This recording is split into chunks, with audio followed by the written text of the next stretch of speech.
Why celebrity deaths hit us so hard. Oh, yes. This one made me sad. Experts reveal that the mass mourning of those in the public eye has been going on for quite some time and say it's a normal response to losing somebody you've had any sort of connection with, regardless of the nature of it. Why do celebrity deaths feel personal? The answer is simple, because relationships with celebrities are personal, despite many thinking they're not. This is a bit of a duddy. For example, let's say there's a sports team or an athlete you watch regularly on TV at home. Seen here. That person, that celebrity or athlete, might be in their living room more often than some good friends. 1,000%. Even though we didn't know them personally, their presence is still felt in our lives. The work that a celebrity created during their lifetime plays a role in how they're perceived and even grieved once they're gone. Whatever it is that they were doing is out there and you can still enjoy it. You can still consume it. We're seeing that now with Matthew Perry, Friends. I've been watching it more and I don't know, it feels kind of sad.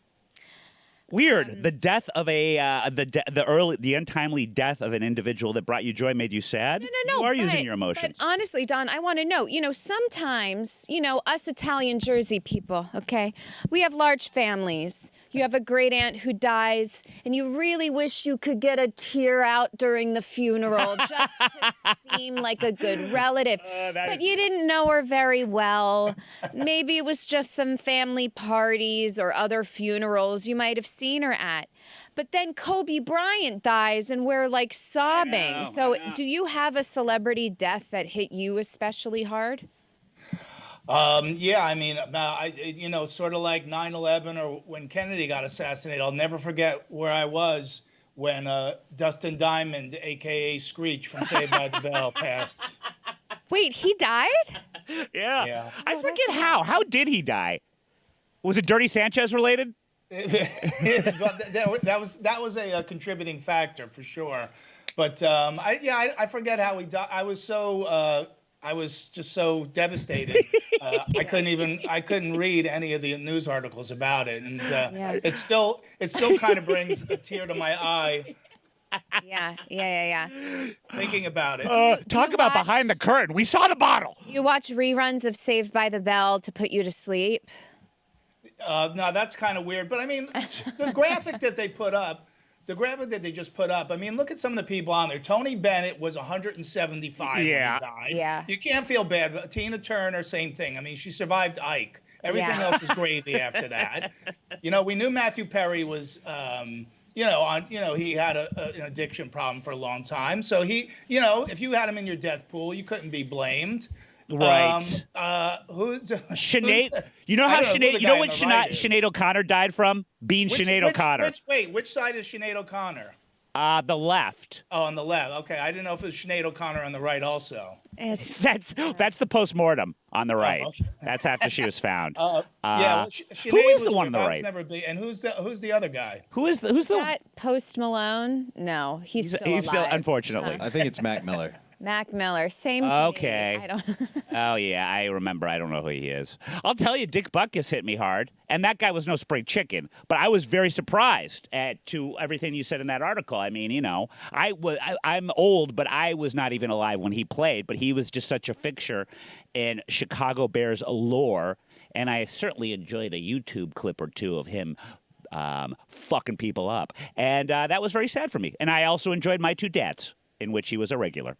Yeah. And I think Don has a point, though, about the age or the lifestyle of the people when they die. Yeah. You win today. It's with Kobe Bryant, we didn't expect a plane crash. That's awful. Helicopter. Betty White dies at age 98. And we're oh, bless her. I felt bad when Betty White died. We're going to miss her. But she lived a long, successful, beautiful life. So I think that affects it, too. Yeah. I mean, the one that in all seriousness, that hit me sort of heavy was Lemmy from Motorhead. Oh, sure. But that's another one where I don't suppose that you were, while saddened, I don't feel that you felt a whole lot of shock. No, because I saw him 2 weeks before he died. Oh, no shit. He had a 70th birthday party in L.A. at the Whiskey, and I was out there, and I basically got to, I said hi, and got to know him over the years, and I said, hey, I just wanted to let you know.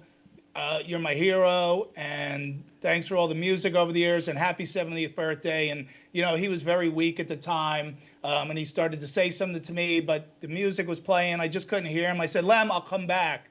And I never went back because I knew that was probably going to be the last time that I saw him, and I just wanted to leave it on that note. That's And awesome. Well, now 2 weeks later, he passed away. So Did I'm you glad I got to see him. Did you feel that way because he did not look well? I mean, Lemmy always looks like a Lemmy, but was he like a little bit dottery or something? I mean, he died with his boots on, man. And he was there we go. He was playing down there. They're stepping it up back there. On point. He kept playing right up until a few months before he died. So he went out his way. So that made me feel good. The fact that he lived to 70 the way he lived, because that's like. That's like 140 human years. Yeah.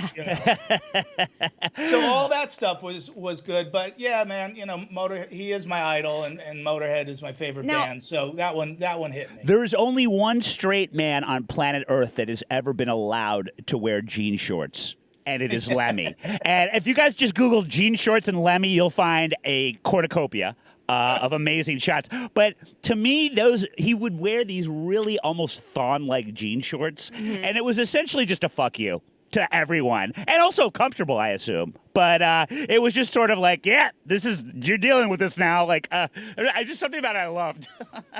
Well, yeah, because Lemmy never compromised. He had those two giant moles on his face. Yes. And he finally got to a point in his career where he could afford to get them taken off, but he was just like, that's just part of who I am. Yeah, there he goes, Lemmy and the Daisy Dukes. Oh, yeah. Now, yeah, see, those are not just jean shorts. Those are fucking denim thons. Honestly, I think Steve has next year's Halloween costume. Oh, my I could God, see it. yeah. Yeah, I'll be Fat Lemmy. Love it.